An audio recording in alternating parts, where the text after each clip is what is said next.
Now that I knew that I needed 8 cubic yards of gravel to cover the front yard, this meant that I had to do a lot of sod removal.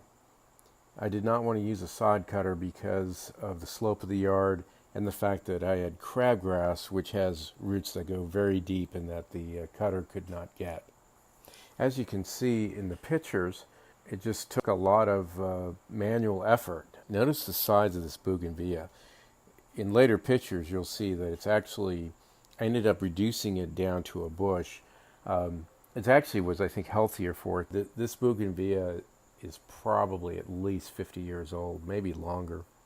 I started with the parkway. Now, as I mentioned, the parkway is owned by the city. The tree that you see here has to remain. I can't do anything with the tree. However, with the drought restrictions and water rationing, residents were allowed to remove grass. The first weed screen I used at the parkway was not the best. It was this really crappy plastic stuff. I would highly recommend getting something with at least a 15 or 20-year life, some really thick weed screen. As you can see here, I put the weed screen down in patches. I didn't want to just cover the entire yard in weed screen. They typically come in 3 feet wide by 50 feet long, are the ones that I would get. And that would cover quite a bit of space. But I wanted to leave open areas where water could get through. I know that would mean that potentially weeds would grow up. I just had a preference for making sure that the soil was getting proper irrigation. Plant choice. I tended to use a lot of lantana, fire sticks, which are the very colorful, I would almost call them desert-like plants, and plants along those lines. I did find that some did not do well, and I think this is something to be okay with. I didn't really plan out the yard in great detail. I tried things, and then I actually moved plants. I originally had the fire sticks much closer to the house, and I'm actually glad that I moved them because they've grown quite a bit in the 2 years since I've done this. But lantana is a great choice because it tends to fly. It has very colorful flowers, comes in great varieties, quite beautiful, attracts butterflies, hummingbirds. It's really great. The yard, if you included both the yard and the parkway, there were a total of 20 stations, I believe. I cut that down to 7. I have a couple of sprinkler heads, and then I have drip irrigation for the rest of it.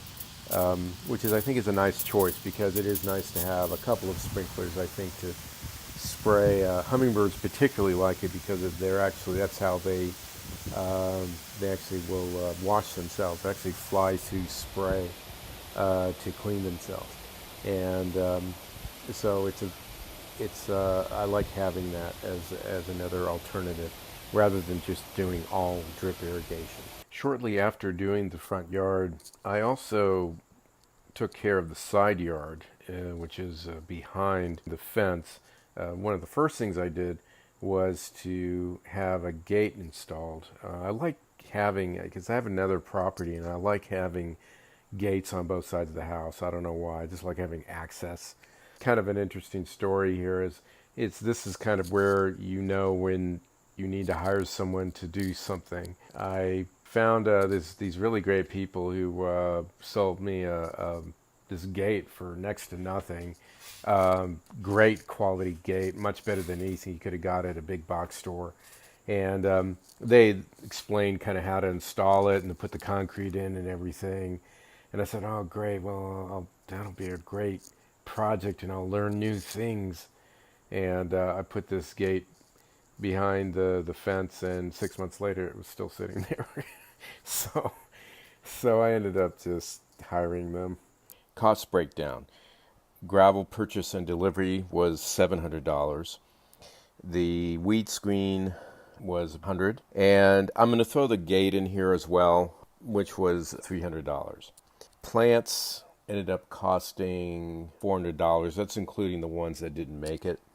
So, for about $1,500, I was able to do my own personalized drought tolerant landscape. So I'm proud of that. And it's definitely something you can do. In my case, I gave it 6 months to do. And once I got into it, I was able to actually get it done in about 4 months. Again, this was doing it very slowly. The other biggest challenge is just filling up your green waste, because I wasn't doing any massive haul off of green waste content, so it had to all go into the green waste bin. Anyway, thank you for watching, and learn something new.